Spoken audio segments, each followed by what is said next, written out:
ابني الصغير في تانية ابتدائي بياخد مصروف زي أخته الكبيرة، لكن كنت لاحظت إنه بيرجع من المدرسة وياخد من أخواته الصغيرين مصروفهم ويقولهم هرجعه ومكانش بيرجعه.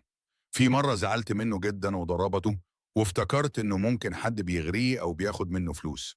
وبعد ما ضغطت عليه لقيت كيس صغير مستخبيه تحت مرتبة سريره، فيه مصروف متجمع بقاله شهر أو أكتر.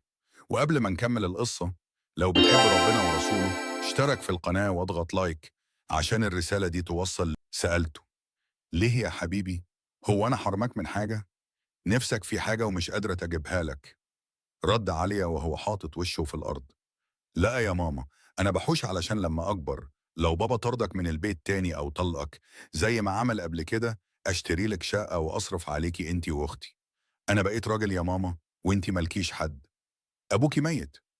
وقتها دموعي نزلت من غير ما أقدر أوقفها، وفضلت أدعي على أبوه من قلبي: أرجوكم بلاش تتخانقوا قدام ولادكم، الأطفال بتحس وبتشيل جواها أكتر مما تتخيلوا.